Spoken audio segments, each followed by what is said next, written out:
खद्यतार विमुखी छात्र नेत्रे एकत्र निर्मिते रूपम विभ्राजितम ताभ्याम विचस्ते चक्षुषेश्वरः। खद्यो तथा आविर्मुखी नाम से जिन दो द्वारों का वर्णन किया गया है वे एक ही स्थान पर अगल बगल स्थित दो नेत्र हैं। विभ्राजित नामक नगरी को रूप समझना चाहिए। इस प्रकार दोनों नेत्र सदैव विभिन्न प्रकार के रूपों को देखने में व्यस्त रहते हैं। तो श्रीमद् भागवतम पूर्ण रूपेण आख्यानों से भरा हुआ है। तो कई प्रकार के आख्यान श्रीमद् भागवतम में वर्णित हैं, जिनमें से हमारे लिए ये जो पुरंजन आख्यान है ये बहुत ही महत्वपूर्ण और शिक्षाप्रद है, क्योंकि अधिकतर जो जीव हैं सकाम कर्मी हैं और उनके हृदय में भोग की बहुत ही गहरी लालसा है। तो ऐसे ही जो प्राचीन बरी हैं उनको शिक्षा प्रदान करने के लिए नारद इस पुरांजन आख्यान का अप्रतिम रूप से वर्णन कर रहे हैं। तो नारद और प्राचीन बरी के बीच का ये वार्तालाप है। तो नारद ने उनको पुरंजन का वर्णन सुनाया और उसको सुनाने के पश्चात भी उनको ठीक से समझ नहीं आ रहा था। तो फिर से नारद मुनि इस अध्याय में क्या करते हैं और थोड़ा क्लियरिटी के साथ उस जो आख्यान है उसको पुनः समझाने का प्रयास करते हैं। तो नारद मुनि कहते हैं कि जो जीव है कैसे भगवान से विमुख हो जाता है और विमुख होकर भौतिक देह रूपी आवरण अपने ऊपर धारण कर लेता है, और उस आवरण में भी 9 छेद हैं, 9 द्वारे पूरे देही।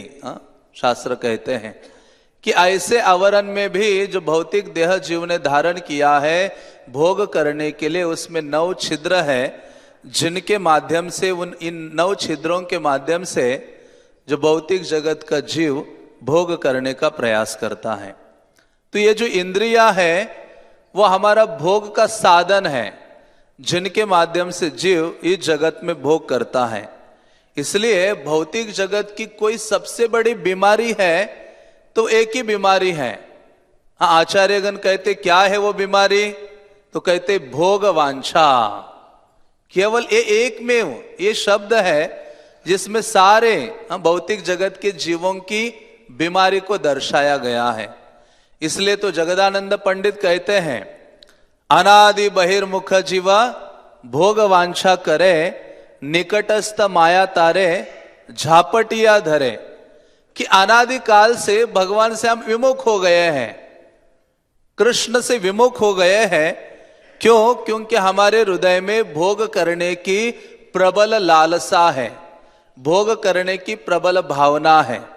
जैसे ही जीव के अंदर ये भोग करने की प्रबल भावना जागृत हो जाती है, माया तो हमारे साथ ही है। इसलिए यहां कहते हैं झापटिया धरे। जगदानंद पंडित अपने ग्रंथ प्रेम विवर्त में श्लोक लिखते हैं, जिसमें वो कहते झापटिया धरे का मतलब है एक प्रकार से मानो जो बिल्ली है वो जब चूहे को देखती तो बड़े प्रेम से नहीं पकड़ती। कैसे पकड़ती है? झपट लेती है। कई बार हमें भूख लगती है तो हम प्रसाद को कैसे झपट लेते, टूट पड़ते हैं। वैसे ही जो बिल्ली है चूहे के ऊपर झपट लेती है, उसको पकड़ लेती है। तो माया भी जो जीव भोग करने की लालसा से भरा है उसको पकड़ती है और क्या करती है? भौतिक जगत में डालती है। ये भौतिक जगत की तुलना एक बोरे से की है। बोरी होती है ना जिसमें हम आलू भरते हैं। तो जितने भी जीव है वो मानो आलू के समान है या सारे चूहों के समान है। ये भौतिक जगत रूपी जो बोरा है माया पकड़ती है, पकड़ के डाल देती है, और फिर ऐसे जो बोरे में किसी चीज को डालो तो आप फिर से उसका मुंह ऐसे बंद कर लेते हो, पकड़ लेते हो। तो सारे जीवों को डालते जा रही है, डालते जा रही है, और फिर जीव अंदर क्या कर रहे हैं? मन षष्ठानि इंद्रियानि प्रकृति स्थानी कर्षति। एक दूसरे के साथ, उसके अलावा अपने मन इंद्रियों के साथ क्या करते हैं? संघर्ष कर रहे हैं। किस लिए संघर्ष कर रहे हैं? केवल भोग करने के लिए। और इसी भोग के चक्कर में जगदानंद पंडित कहते, कबू स्वर्गे उठाए कबू नरके डुबाए। कभी ये जीव स्वर्ग में जाता है, कभी नरक में डूबता है। जिस प्रकार से राजा जब किसी कैदी को दंडित करता है तो उसको जल में नौका में ले जाता है, नौका में ले जाकर उसका बाल पकड़ के उसको पानी में डुबा देता है कुछ समय के लिए, थोड़े समय के लिए बाहर निकालता है, वो सांस लेता है और वो सोचता है कि यही आनंद है। प्रभुपाद कहते थे, मानो कोई व्यक्ति है और उसके ऊपर लगातार 23 घंटे जूते मारते रहो, ठक ठक ठक ठक, और 1 घंटे के लिए उसको छुट्टी दे दो, वो कहेगा यही जीवन का परमोच्च आनंद है। हमारी स्थिति बिल्कुल वैसी है। माया इतने जूते मार रही है, इतने थप्पड़ मार रही है, थोड़ा सा हमें कुछ क्षण के लिए मुक्त करती है, हम अपने आप को राजा समझ बैठते हैं। तो ऐसी जो स्थिति है, ये माया क्या करती है, झापटिया धरे, झपट लेती है हमें और इस संसार में भेज देती है। तो इसलिए जो इंद्रियां है, इसको काल सर्प पटली कहा जाता है, क्योंकि इंद्रियों का स्वभाव क्या है, वो कभी वश में नहीं रहना चाहती। जैसे सांप है, वो किसी के वश में नहीं रहना चाहता, उसी प्रकार से ये जो प्रबल इंद्रियां है, वो किसी की गुलामी नहीं चाहती। तो इसलिए शास्त्र कहते हैं, जो व्यक्ति इनको भोग करने का सोचता है, भोगना चाहता है, वो वास्तव में विष का पान कर रहा है। इसलिए नरोत्तम दास ठाकुर कहते हैं, संसार विषानले दीवानिशी हिया जुले, जुड़ाइते ना कईनु उपाय। दूसरा श्लोक ये भी वो कहते हैं सॉन्ग में, विषय विषानले। ये जो विष और विषय दोनों एक जैसे हैं। विष क्या करता है, बल्कि विषय ज्यादा खतरनाक है। विषय विष पी लोगे तो एक जीवन आप छोड़ दोगे, मर जाओगे, ये शरीर त्याग कर सकते हो।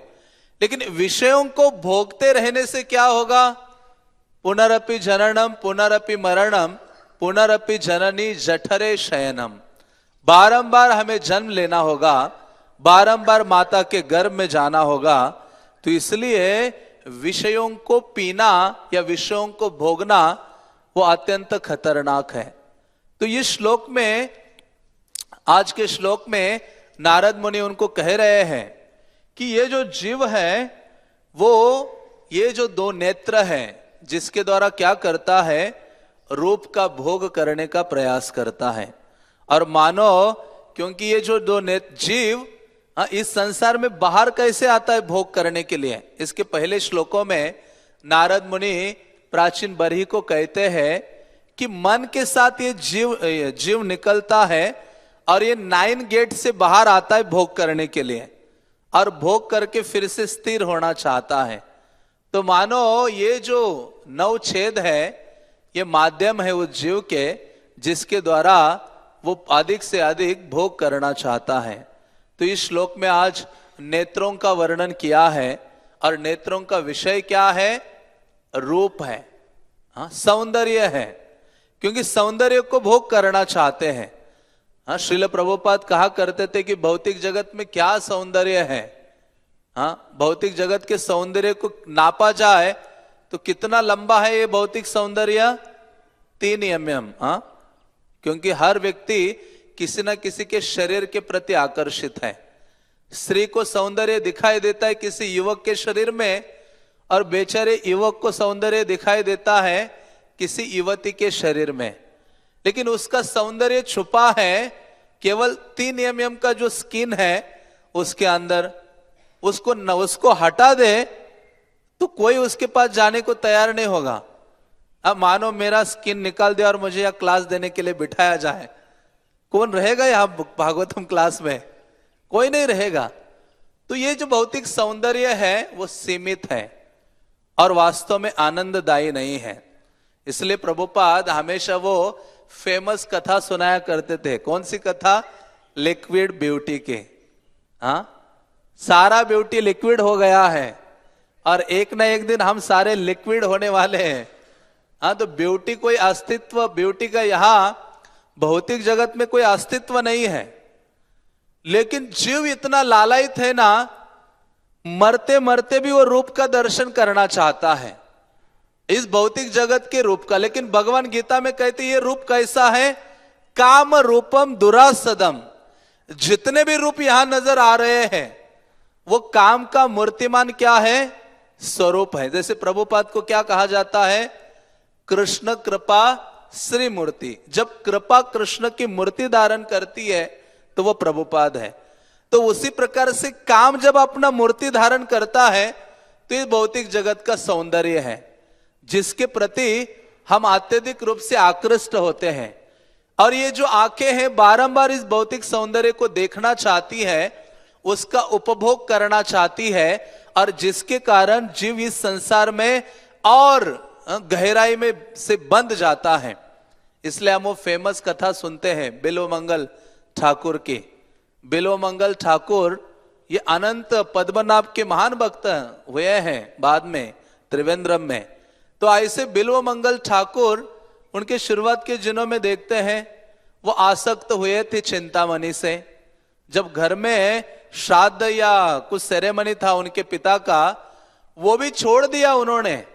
पत्नी को कहा ये सब आप करो, मुझे जाने दो, चिंतामणि को मिलना है मुझे। और इतना तूफान हो रहा था, बारिश आ रही थी उनके घर के बीच में और चिंतामणि के महल के बीच में नदी बह रही थी और घनघोर वर्षा हो रही थी, रात्रि का समय था।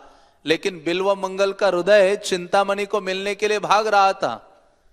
इतना सब कोई जाने का सक्षम नहीं था नदी को पार करने के लिए, लेकिन फिर भी ये बिल्वमंगल उसको पार करने का प्रयास करता है। पार करके पहुंच जाता है वहां चिंतामणि के महल में पहुंच जाता है। चिंतामणि आश्चर्यचकित हो जाती है कि घर से बाहर निकलना दुष्कर है, लेकिन आप इतने दूर से नदी पार करके आए हो, कैसे आए हो?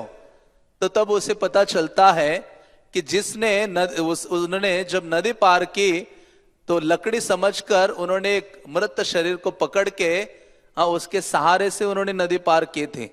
इतने अधिक चिंतामणि का एक प्रकार से रूप को देखने के लिए लालायित थे। काम रूप था वो। कौन सा रूप था? काम का मूर्तिमान रूप था, जिसको देखने के लिए वो सारे बंधनों को तोड़ने के लिए तत्पर हो गए थे। तो ऐसे बिल्वमंगल ठाकुर नदी क्रॉस करके आ भी जाते हैं। देखते हैं कि जो चिंतामणि है उसका घर का दरवाजा तो बंद है। वो उसके छत में चढ़ने का प्रयास करते हैं। जब चढ़ रहे थे छत के ऊपर, देखा कि उनको लगा कि कोई रस्सी है, लेकिन सांप को पकड़ के चढ़े हैं। सोचो कितना अधिक निमग्नता थी उसके सौंदर्य को देखने के लिए, उससे मिलने के लिए चिंतामणि को।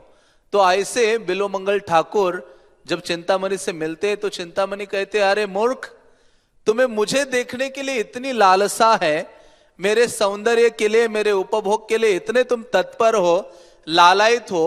इतना लौल्य कृष्ण के लिए होता तो उनको इजीली प्राप्त कर लेते हैं, मानो उनकी आंखें खुल गई हो। लेकिन वहां से भी वो सोचते हैं कि सही है, वो चिंतामणि को छोड़कर भी वृंदावन की ओर निकलते हैं। सोचते हैं कि बचा हुआ समय कृष्ण की सेवा में लगाता हूं। लेकिन रास्ते में जाते जाते जब उनको प्यास लगी, देखा कि एक युवती एक कुएं में पानी भर रही थी। उसके सौंदर्य को देख के फिर से आकृष्ट हो गए और उसके पीछे पीछे चलने लगे उसके घर तक। और घर तक गए, उनके मन में ये इच्छा जागृत हो गई उसके सौंदर्य को देख के कि इसका मैं उपभोग करूं। तो ये जो बिल्वमंगल है उस स्त्री के घर में जाते, जो जल लेके जा रहे थे, वो अपने घर में गए और पति को कहा कि एक व्यक्ति मेरे पीछे पीछे आया है, वो मुझसे मिलना चाहता है, बात करना चाहता है। हाँ, तो पति जब देखता है तो कहते आप बात करो। तो बिल्वमंगल ठाकुर को फिर से याद आते हैं चिंतामणि के वचन, और वो कहता है कि ये उचित नहीं है। ये आंखें इस भौतिक जगत के सौंदर्य को पान करने के लिए नहीं बनी है। ये आंखें किस लिए बनी है? चैतन्य चरितामृत में कृष्णदास कविराज लिखते हैं, कृष्णावलोकन बिना नेत्रे फल नाही आन, जय जन कृष्ण देखे से ही भाग्यवान। कृष्णदास कविराज लिखते हैं कि इन आंखों के असली फल क्या है? कृष्ण को देखना, कृष्ण को देखना या कृष्ण के भक्तों को देखना। और जो व्यक्ति वास्तव में इन आंखों के द्वारा कृष्ण का निरंतर दर्शन करता है वो वास्तव में भाग्यवान है। इसलिए चैतन्य चरितामृत में कई लोगों को भाग्यवान बोला है। जिन लोगों का आकर्षण कृष्ण कथा सुनने के लिए है, चैतन्य महाप्रभु कहते हैं प्रद्युम्न मिश्र को, तुम क्या हो? भाग्यवान हो। माधवेंद्र पुरी का जब वर्णन आया कि जिनके लिए भगवान प्रकट हो गए, जिनको स्वप्न में आदेश दिया, जिनके साथ इतना प्रेममय सेवा का आदान प्रदान किया, चैतन्य महाप्रभु वहां माधवेंद्र पुरी को क्या कहते हैं? नित्यानंद देखो, माधवेंद्र के समान इस संसार में कोई भाग्यवान नहीं है। तो उसी प्रकार से यहां भी उस व्यक्ति को भाग्यवान कहते हैं चैतन्य महाप्रभु, जो व्यक्ति किसका दर्शन करता है? कृष्ण का दर्शन करता है। इसलिए तो रूप गोस्वामी भगवान के दर्शन को एक अमोघ अस्त्र कहते हैं। प्रेम भक्ति प्राप्त करने का एक अमोघ अस्त्र क्या है?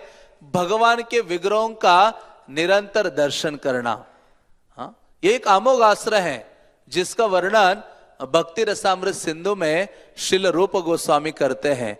तो ऐसे बिल्व मंगल ठाकुर सोच रहे थे तो उन्होंने देखा कि कितना मैं दुर्भाग्यशाली व्यक्ति हूं, किन आंखों से कृष्ण का दर्शन करना चाहिए। मैं हमेशा इस भौतिक भोग के लिए, भौतिक व्यक्तियों के सौंदर्य के लिए लालायित हो गया हूं।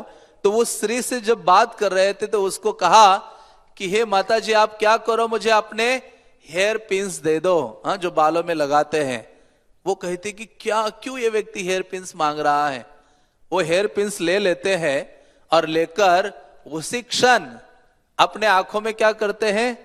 मारते हैं, डाल देते हैं, जिससे उनकी आंखें चली जाती है। और ऐसे ही आंखों को लेकर वो वृंदावन आते हैं। वृंदावन कृष्ण के लिए वो लालायित रहते हैं। वृंदावन जब आते हैं, क्योंकि वो देखते कि ये आंखें, वो सोचते हैं ये आंखें भौतिक जगत को देखने के लिए नहीं बनी है, और वास्तव में आंखें भौतिक जगत को देखने के लिए नहीं है। इसलिए तो हम क्या करते? गुरु से कामना करते हैं, आध्यात्मिक गुरु से प्रार्थना करते हैं। ओम अज्ञान तिमिरांधस्य ज्ञानांजन शलाकया चक्षुरुन्मीलितमेन तस्मै श्री गुरवे नमः। आध्यात्मिक गुरु से प्रार्थना करते हैं कि हे गुरुदेव, आप क्या कीजिए? मेरे आंखों को उन्मीलित कीजिए। इसलिए इन आंखों का वास्तविक फल क्या है, या इन आंखों को कैसे हमें यूज करना चाहिए, इसलिए दो चीजें हैं। सबसे पहले क्या है? व्यक्ति को निरंतर सोचना चाहिए इन आंखों के यूज के बारे में कि ये जो आंखें हैं कृष्ण की या आध्यात्मिक गुरु की एकमेव प्रॉपर्टी है। जब इसको हम अपनी प्रॉपर्टी समझते हैं तो स्वाभाविक रूप से इसको क्या करना चाहते हैं? हम भोग करना चाहते हैं, मनमाने ढंग से उसका इस्तेमाल करना चाहते हैं।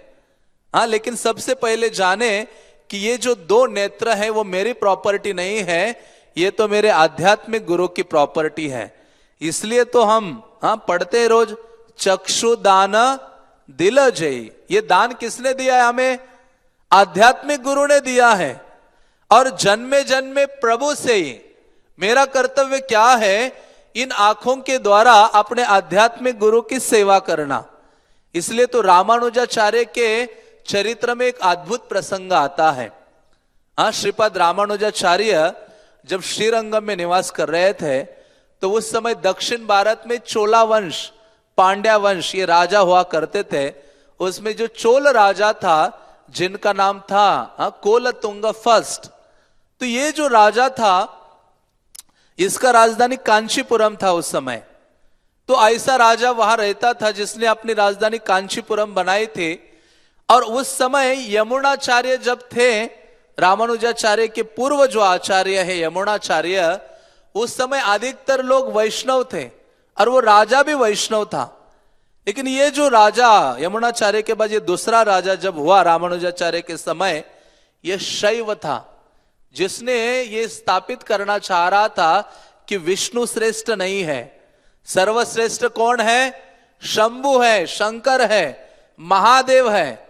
तो वो पूरा प्रयास करता था, उसकी इच्छा थी कि सारे वैष्णव अपने इस विष्णु भक्ति को त्याग दे और शिव जी की आराधना करे। वो राजा पूरा साउथ में प्रयास करता रहता था। तो उसने सोचा ये कैसे संभव हो सकता है। तो किसी ने कहा कि ये रामानुजाचार्य को आप कन्विंस करोगे ना, वो अकेला शिव जी का भक्त बनेगा तो जितने फॉलोअर्स हैं पूरा साउथ शिव जी का भक्त बन सकता है और शिव जी को परम आराधनीय के रूप में स्वीकार कर सकता है। तो ऐसे राजा कुलतुंग ने अपने मैसेंजर को भेजा श्रीरंगम में और कहा कि रामानुजाचार्य को लेके आओ और उनके साथ उनके जो गुरु है महापूर्ण को भी लेके आओ। तो इनके मैसेंजर जाते हैं रामानुजाचार्य श्रीरंग में, उनके आश्रम में। तो रामानुजाचार्य सोचते अच्छा राजा ने बुलाया है तो जाना होगा। तो रामानुजाचार्य अपने आश्रम में प्रवेश करते हैं, जो भी बैग पैक करने के लिए या सामान लेने के लिए तैयारी करने के लिए। तो उस समय उनके एक शिष्य थे कुरेश। कुरेश कहते कि गुरुदेव ये जो राजा है ये वास्तव में बहुत ही भयावह राजा है, आपका जाना वहां उचित नहीं है। आप जाओगे तो केवल मृत्यु को आमंत्रित करोगे। वो राजा आपको मारना चाहता है, इसलिए आप मत जाइए, आपकी जगह पर इस आपके दास को भेजने की कृपा कीजिए। हाँ, तो रामानुजाचार्य थोड़ी देर सोचते हैं। कुरेश कहता है कि आप मेरे वस्त्र धारण करो, क्योंकि कुरेश गृहस्थ डिवोटी थे, सफेद कपड़े वो धारण करते थे। तो रामानुजाचार्य को कहा कि आप ये वस्त्र धारण कर लो सफेद, और मुझे आपके सैफरॉन कपड़े दे दो और डंडा भी दे दो। मैं क्या करूंगा, उस राजा के पास चला जाऊंगा महापूर्ण के साथ। रामानुजाचार्य सोचने लगते हैं कि हाँ सही है, क्योंकि कुरेश कहते हैं आप जैसा प्रचारक यदि मर जाएगा इस राजा के हाथ से तो संसार में जितने भी तपित जीव है उनका कल्याण संभव नहीं है, इसलिए आपको जीवित रहना होगा, मैं चला जाऊंगा। इतना समर्पण कुरेश के हृदय में। तो ये जो कुरेश, जो सेवक आए थे राजा के सैनिक, उनको पता नहीं था कौन रामानुजा है कौन कुरेश है। उनको एग्जैक्टली फेस वगैरह पता नहीं था। उनको तो पता है कि रामानुजा सन्यासी है जो लाल वस्त्र और दंड धारण करते हैं। तो कुरेश अभी निकल पड़े गुरु के वेश धारण करके, सैनिकों के साथ पहुंच गए कांचीपुरम में, राजा कुलतुंग के दरबार में। और राजा ने उनकी रहने की व्यवस्था वगैरह कर दी। और फिर एक दिन सारे शिवजी के जितने प्रोमिनेंट भक्त आचार्यगण थे उनकी सभा में सबको बुलाया और इन दोनों को भी बुलाया। राजा ने इनको आसन दिया। राजा ने कहा हे रामानुजा, राजा को भी पता नहीं है रामानुजा दिखते कैसे हैं। उन्होंने कहा रामानुजा आपको हमने बुलाया है, आपके द्वारा हम कुछ श्रवण करना चाहते हैं। आप बताइए मेरे जैसा जीव है इस संसार सागर में गिरा है, उसके लिए एकमात्र कर्तव्य क्या है। तो ये तो अपने गुरु की शिक्षाओं से अवगत थे कुरेश और बहुत दक्ष थे। उन्होंने निडर होके बोला कि वास्तव में जिसके पास मनुष्य देह है उसको जो सर्वश्रेष्ठ आराधनीय विग्रह भगवान विष्णु है उनकी आराधना करनी चाहिए, उनकी भक्ति करनी चाहिए, उनके नामों का उच्चारण करना चाहिए। ऐसे जब कुरेश ने ललकारते हुए बोला ना, वो कुलतंग पानी पानी हो गया। उसने कहा तुम्हें समझ नहीं आ रहा है, हाँ ये तांडव नृत्य करके मेरे शंभु सब जगत का नाश कर देते हैं और तुम कहते वो विष्णु श्रेष्ठ है। फिर से ठीक से बोलो। तो फिर से ये कुरेश फिर से बोले कि रामानुजा के भावना में वो बोले कि वास्तव में विष्णु से बढ़कर कोई आराधनीय नहीं है। तो ये बहुत गुस्सा हो गए। उन्होंने अपने सारे पंडितों को कहा कि आप ये स्थापित करो कि शिवजी महान है। जितने राजा के पंडित थे सारे शास्त्रों से शिवजी के बारे में बोल रहे थे। कुरेश इतने दक्ष थे शास्त्रों में, सारे तर्कों को हरा देते थे और सारे पंडित निशब्द हो गए, बोलना बंद हो गए। राजा को बहुत गुस्सा आ गया और बल्कि ये जो कुरेश बोला कि ये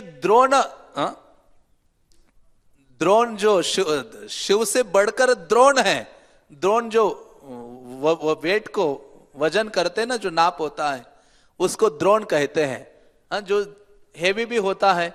लेकिन वो कहते हैं कि शिव से बढ़कर तो वो नाप है जिससे हम वेट करते हैं। तो वो और गुस्सा हो जाते हैं और उनको कहते हैं कि अभी तुम्हारी कोई खैरियत नहीं है।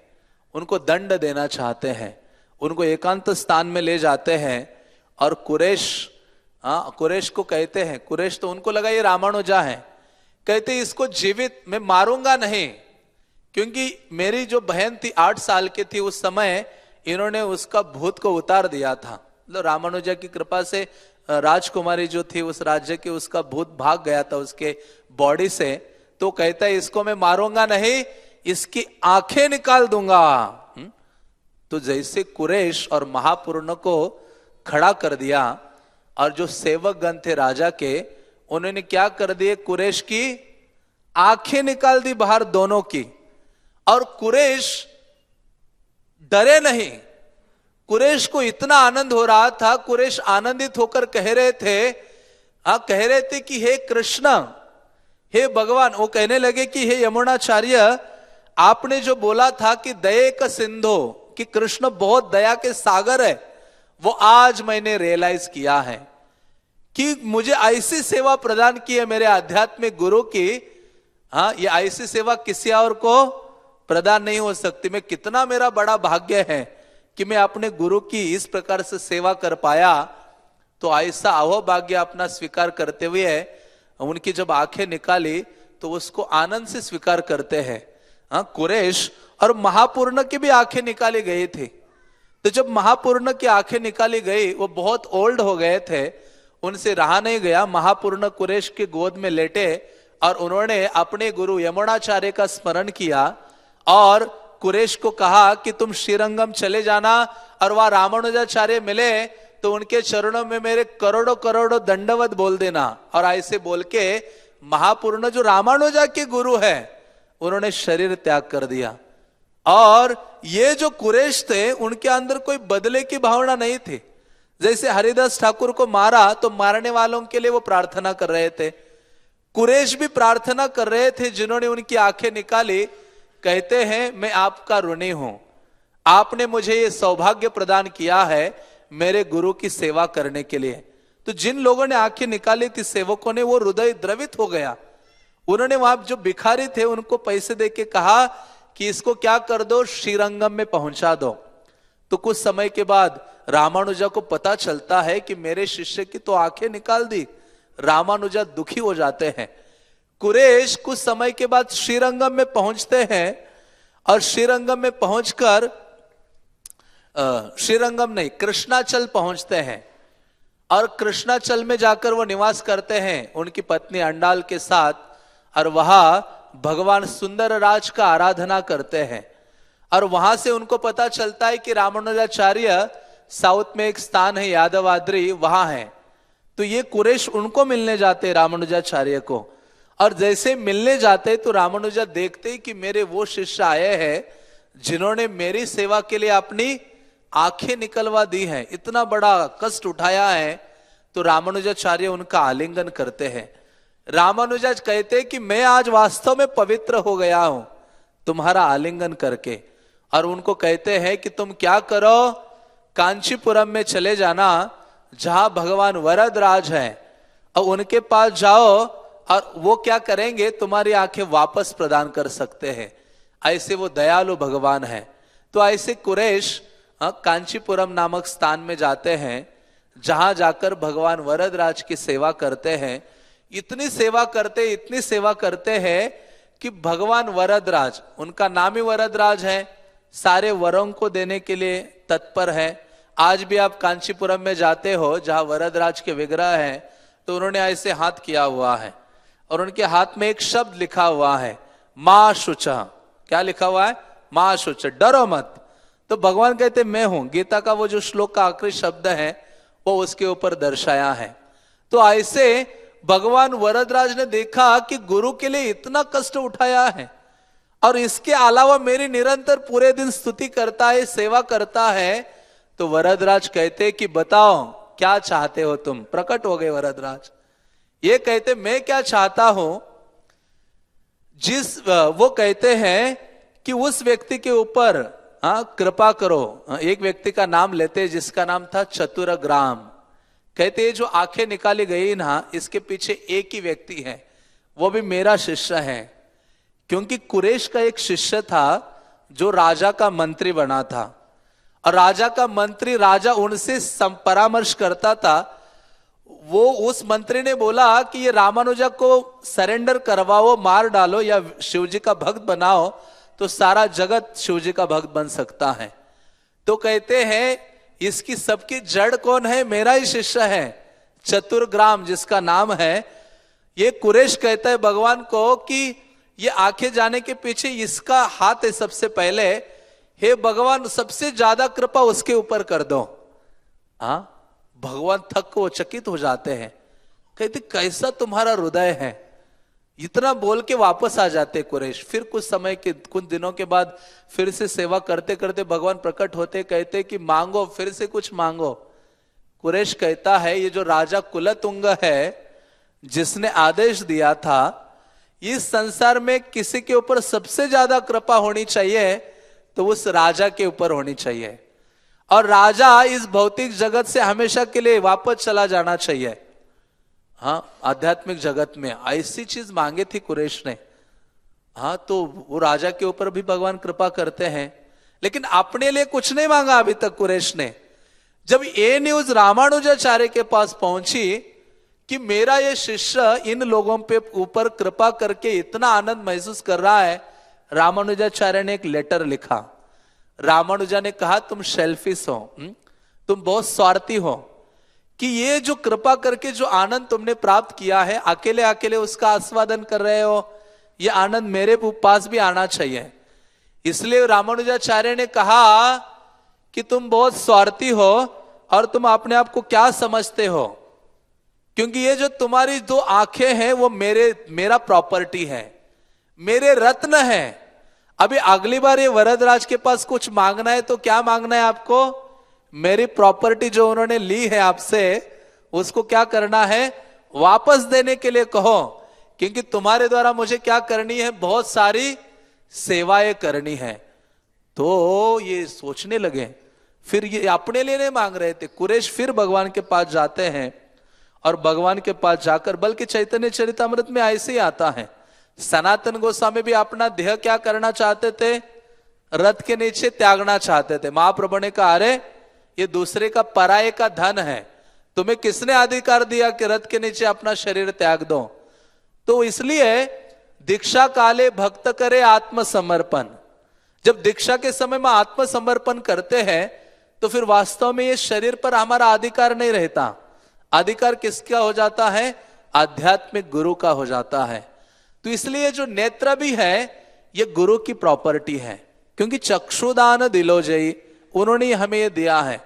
तो ऐसे कुरैश भगवान से फिर प्रार्थना करते हैं कि हे भगवान, बल्कि उनको आनंद हो जाता है वो लेटर पढ़ के, कहते आज मैं भाग्य मेरा उदय हुआ कि आज रामानुजाचार्य ने मुझे अपना शरणागत शिष्य के रूप में स्वीकार किया है। हाँ, तो ऐसे फिर भगवान के पास जाते हैं और उनसे कहते हैं कि हे कृष्ण, हे वरदराज, आप क्या कीजिए, कुछ दिन पूर्व जो मेरे आध्यात्मिक गुरु के 2 मूल्यवान रत्न थे जो आपने ले लिए थे, उनको क्या करो, आप मुझे वापस दो, क्योंकि उसको प्राप्त करके मेरे गुरु आनंदित हो जाएंगे। मैं आनंदित होना सेकेंडरी है, लेकिन किसको आनंद मिलेगा? मेरे आध्यात्मिक गुरु श्रीपद रामानुजाचार्य को। और ऐसे बोल के ही कुरैश मूर्छित हो जाते हैं। मूर्छित होके जैसे उठते ना, देखते उनकी आंखें क्या हो जाती है? फिर से वापस आ जाती है और भगवान को देखने लगते हैं। हाँ, तो ऐसे कुरैश पूर्णतः चकित हो जाते हैं। तो वास्तव में ये जो नेत्रों का फल क्या है? हाँ, कि कृष्ण का दर्शन है, हाँ, जो गुरु ने हमें प्रदान की है। इसलिए सनातन विश्वनाथ चक्रवर्ती ठाकुर लिखते हैं, ओम अज्ञान तिमिरांधस्य ज्ञानांजन शलाकया। वो कहते हैं कि आध्यात्मिक गुरु क्या करते हैं? ज्ञान के अंजन की शला का यूज करते हैं। तो विश्वनाथ चक्रवर्ती ठाकुर कहते हैं ये कौन सी शलाका है? तो वो कहते हैं कृष्ण ही परम भगवान है, इस शलाका से हमारी आंखों को खोलते हैं और जिसमें यह स्थापित करते हैं कृष्णस्तु भगवान स्वयं। ये वास्तव में शलाका यूज करते हैं गुरु, जिसके द्वारा हमारी आंखों को खोलते हैं और जिसमें फिर वो अंजन लगाते हैं। कौन सा अंजन लगाते हैं? प्रेमांजन छुरित भक्ति विलोचनेन।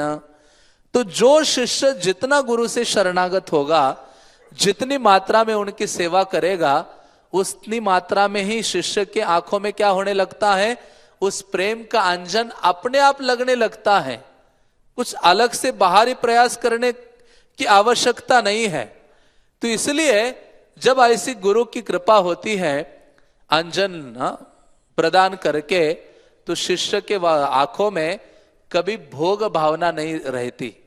फिर कौन सी भावना आती है आंखों में? हमेशा सेवा भावना। इसलिए गुरु वो है जो शिष्य के आंखों से भोग भावना को हटा देता है और उसमें सेवा की भावना को स्थापित करता है।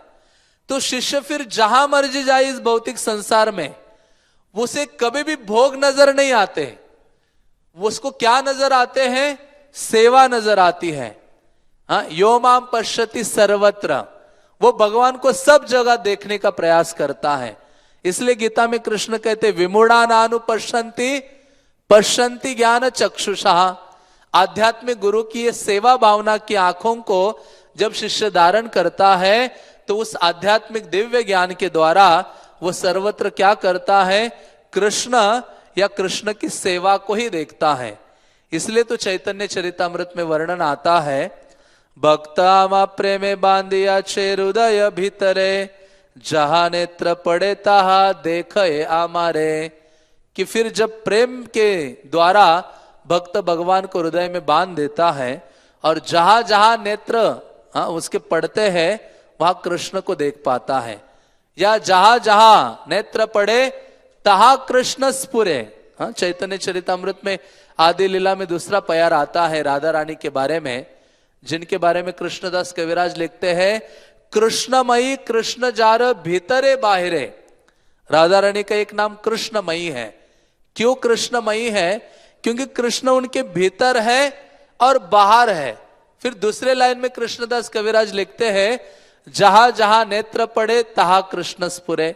जहां जहां राधा रानी देखती है वहां उनको कौन दिखाई देते हैं? कृष्ण दिखाई देते हैं। तो पहली चीज ये थी कि हमें हमेशा ये सोचना चाहिए कि ये जो आंखें हैं आध्यात्मिक गुरु की प्रॉपर्टी है और उनकी ही सेवा में लगनी चाहिए। और जब उनकी सेवा करते हैं तो उस आंखों में सेवा भावना रूपी अंजन लगता है, जिसके द्वारा व्यक्ति इस संसार में कभी भी भोग भावना को देख नहीं पाता। और इन आंखों की दूसरी सार्थकता क्या है? कृष्ण का दर्शन करना। इसलिए तो चैतन्य चरितामृत का वो प्यार मैंने कोट किया था, कृष्णावलोकन बिना नेत्रे फल नाही आन, जय जन कृष्ण देखे सही भाग्यवान। किन आंखों का एक में वो फल है कृष्ण को देखना। और जो देखता है वही भाग्यवान है। इसलिए सनातन गोस्वामी हरिभक्ति विलास में भी लिखते हैं, अक्षणो फलम त्वादृश दर्शनम ही। कहते आंखों का फल क्या है? भगवान के भक्तों का दर्शन करना, जिसके द्वारा व्यक्ति शुद्ध हो जाता है। श्रील प्रभुपाद कृष्ण के दर्शन के बारे में वो श्लोक हमेशा बोलते थे भक्ति रसामृत सिंधु का, स्मेराम भंगी त्रयी परिचिताम साची विस्तीर्ण दृष्टि। प्रभुपाद जब एक लॉस एंजलिस में प्रवचन दे रहे थे तो प्रभुपाद ने ये श्लोक बोला कि यदि आपका आकर्षण, आपका अटैचमेंट अपने रिश्तेदार, बंधु, सगे संबंधी, परिजनों से है तो आपको वृंदावन नहीं जाना चाहिए। और वृंदावन आप गलती से गए भी तो आपको कहां नहीं जाना चाहिए? केशी घाट नहीं जाना चाहिए। और केशी घाट आप गलती से गए भी तो वहां त्रिभंग ललित रूप में जो श्यामल वर्ण का बालक खड़ा है उसको कदापि नहीं देखना चाहिए। और उसको देखेगा तो क्या हो जाएगा? रूप गोस्वामी कहते हैं, सखे बंधु संज्ञास्ति रंग, मतलब जितने भी आपके अपने सखे संबंधी हैं उनके प्रति आपका आसक्ति नष्ट हो जाएगा और सारा आसक्ति कृष्ण में हो जाएगा। तो प्रभुपाद ने कहा ये श्लोक बहुत महत्वपूर्ण है। प्रभुपाद ने कहा ये श्लोक नोटिस बोर्ड में लगाना चाहिए। तो प्रभुपाद प्रवचन दे रहे थे तो कहा किसका हैंड राइटिंग सबसे अच्छा है? यमुना देवीदासी कहते मेरा हैंड राइटिंग अच्छा है। प्रभुपाद ने यमुना देवीदासी को सेवा दे, कहा ये श्लोक लिखो और नोटिस बोर्ड में लगाओ, और जितने भी भक्त हैं उनको ये श्लोक क्या हो जाना चाहिए? याद हो जाना चाहिए, क्योंकि इतना महत्वपूर्ण है कि कृष्ण का दर्शन करने मात्र से ही भौतिक आसक्ति विनष्ट हो जाती है। इसलिए चैतन्य महाप्रभु जगन्नाथपुरी में रहे तो चैतन्य महाप्रभु ने स्थापित किया, बल्कि चैतन्य महाप्रभु ने एक उत्सव हमें प्रदान किया। वो कौन सा उत्सव है? नेत्रोत्सव। भगवान जगन्नाथ जब स्नान करते हैं 15 दिन के लिए बीमार हो जाते हैं, और रथ यात्रा के एक दिन पहले दर्शन देने के लिए अपने आसन में बैठ जाते रत्नासन पर, तो जिस दिन भगवान दर्शन देने के लिए तत्पर होते हैं और 15 दिन का गैप होता है, तो चैतन्य महाप्रभु से रहा नहीं जाता। कृष्णदास कविराज कहते हैं कि चैतन्य महाप्रभु 15 दिन के बाद का जो दर्शन का पहला दिन आता है, ब्रह्म मुहूर्त से पहले उठ जाते हैं और जितने उनके संगी उनको जल्दी उठा देते हैं। सबको लेके समंदर स्नान करके सबके हाथ पकड़ के दौड़ते हुए उनको लेके जाते, चलो चलो हाँ भगवान जगन्नाथ का दर्शन करने के लिए चलो। और बाकी दिनों में भगवान चैतन्य गरुड़ स्तंभ के पास खड़े होकर दर्शन करते थे, लेकिन जिस दिन ये नेत्रोत्सव होता है उस दिन सारे मर्यादों का उल्लंघन करते हैं। कृष्णदास कविराज लिखते हैं महाप्रभु सारे मर्यादा का उल्लंघन करके गर्भगृह में प्रवेश करते हैं और सुबह जाके खड़े होते वहां जगन्नाथ को एकटक देखते रहते हैं, और जैसे भोग लगने का समय होता है तब थोड़ा बाहर आते हैं, फिर से गर्भगृह में जाके खड़े हो जाते हैं, जगन्नाथ को निरंतर पीते रहते उनके जो सौंदर्य को। इसलिए कृष्णदास कविराज लगते हैं सखी हे कौन तप कैल गोपीगण। हाँ, उसमें वर्णन आता है कि हे सखी आपस में कहते इन गोपियों ने क्या तप किया है इतना अच्छा। वो कहती है कृष्ण रूपम सुमाधुरी पीबी पीबी नेत्र भरी। कहते गोपियां बड़ी अद्भुत है, कृष्ण के सौंदर्य को पी रही है, नेत्रों को भर भर के पी रही है। तो उसी प्रकार से चैतन्य महाप्रभु उस दिन जगन्नाथ का पूरे सुबह से लेके जब तक शयन नहीं होता तब तक पूरे दिन उनका दर्शन करते रहते हैं नेत्रोत्सव के दिन। और महाप्रभु ये दर्शाते हैं कि वास्तव में नेत्रों के लिए उत्सव यही है, कृष्ण का और कृष्ण के भक्तों का क्या करना? अधिक से अधिक दर्शन करना। इसलिए चैतन्य महाप्रभु जगन्नाथ दर्शन की लालसा के लिए एक श्री के चरणों की रज लेने के लिए तत्पर होते हैं। हम सुनते हैं ना वो पास टाइम चैतन्य चरितामृत में। चैतन्य चरितामृत में वर्णन आता है कि चैतन्य महाप्रभु जब दर्शन करने के लिए जगन्नाथ का पहुंच गए जगन्नाथ मंदिर में, तो उस समय चैतन्य महाप्रभु गरुड़ स्तंभ के पास खड़े थे, और गरुड़ स्तंभ के पास खड़े होकर चैतन्य महाप्रभु जगन्नाथ को देख ही रहे थे, तो एक ओडिशा की बूढ़ी स्त्री वहां आ गई और उसके सामने बहुत सारे लोग खड़े थे, उसको जगन्नाथ जी ठीक से दिखाई नहीं दे रहे थे। इतनी लालसा हो गई, दर्शन की लालसा, कि वो चैतन्य महाप्रभु के कंधे पर एक पांव रख के चढ़ गई और गरुड़ स्तंभ के ऊपर एक पांव रखा, उसको ऐसे गरुड़ को ऐसे पकड़ा, एक पांव गरुड़ स्तंभ के ऊपर, एक पांव चैतन्य महाप्रभु के कंधे के ऊपर, और वो निरंतर देख रही है। तो चैतन्य महाप्रभु के सेवक थे गोविंद, वो कहते अरे नीचे उतर। हाँ, वो गुस्सा हो रहे थे उसको। हाँ, चैतन्य महाप्रभु डांटते हैं, वो कहते अरे आदिवासी, ऐसा बोलता है उसको। वो कहते तुम तो आदिवासी हो, ऐसे बोलते जिसका अनुराग कृष्ण को देखने के लिए इतना अधिक है। महाप्रभु कहते उसको अच्छे से दर्शन करने दो, मैं धन्य हो गया, वो मेरा आश्रय सहारा लेके दर्शन कर रही है। फिर चैतन्य महाप्रभु ने कुछ श्लोक बोले। चैतन्य महाप्रभु कहते हैं तार आरती देखी प्रभु कही ते लागिला, एत आरती जगन्नाथ मोरे नाही दिला। महाप्रभु कहते उसके अंदर इतनी लालसा है भगवान को देखने के लिए, इतनी लालसा तो ये जगन्नाथ ने मेरे हृदय में भी नहीं दी। मोर स्कंदे जगन्नाथ आविष्ट याहर तनु मन प्राणे, मोर स्कंदे पद दिया छे ताहो नाही जाने। कहते कि इतनी निमग्न हो गई है जगन्नाथ को देखने में कि इसने मेरे कंधे में पाँव भी दिया है, फिर भी इसको पता नहीं है। फिर उससे आशीर्वाद लेते हैं चैतन्य महाप्रभु। देखो, एक सन्यासी है और महाप्रभु को सन्यासियों का शिरोमणि कहा जाता है। वो भगवान को देखने के लिए उसके चरणों की कामना करते हैं। वो कहते हैं, अहो भाग्यवती यही वंदी यहार पाए, यार प्रसादे आय छे आरती अमार वाहाय। कहते ये कितनी भाग्यवती स्त्री है, जिसके चरणों की मैं वंदना करता हूं। ये यार प्रसादे, ये स्त्री मेरे ऊपर कृपा करेगी तभी मेरे हृदय में क्या हो जाएगा, थोड़ा सा भगवान जगन्नाथ को देखने की ये जो लालसा है वो प्रकट हो जाएगी। तो चैतन्य महाप्रभु ये सिखाते हैं कि ऐसी उत्सुकता, ऐसी दर्शन लालसा हमारे हृदय में होनी चाहिए भगवान को देखने के लिए। यदि ऐसी लालसा नहीं है तो शुकदेव गोस्वामी कहते हैं, ये जो आंखें हैं ये तो आंखें वैसी हैं जैसे मोर पंख में भी आंख होती हैं, लेकिन उसको दिखाई नहीं देता, यूजलेस आंखें हैं। हाँ, तो हमारी भी आंखें वैसे ही हो जाएगी यदि जिनके द्वारा हम कृष्ण या उनके भक्तों का दर्शन नहीं कर पाते। इसलिए तो प्रार्थना करते चैतन्य महाप्रभु, जगन्नाथ स्वामी नयन पथगामी, नयन पथगामी भव तुम्हें। तो हे जगन्नाथ स्वामी, आप मेरे नयनों के पथ से क्या करो, मेरे हृदय में प्रवेश कीजिए। तो इसलिए इवन महान महान आचार्यगण यही प्रार्थना करते हैं कि भगवान का दर्शन करते करते इस देह को त्याग करें। हम सुनते हैं हरिदास ठाकुर के बारे में, जिन्होंने यही कामना की थी कि मैं अपने आंखों से चैतन्य महाप्रभु आपके मुख कमल को देखूं और आपके चरण कमलों को छाती में धारण करूं और मुख से क्या बोलो, श्री कृष्ण चैतन्य। तो ये तभी संभव है जब हम क्या करें, इन आंखों को समझे कि ये मेरे आध्यात्मिक गुरु की प्रॉपर्टी है और उनकी ही सेवा में इसको नियुक्त करने का प्रयास करें।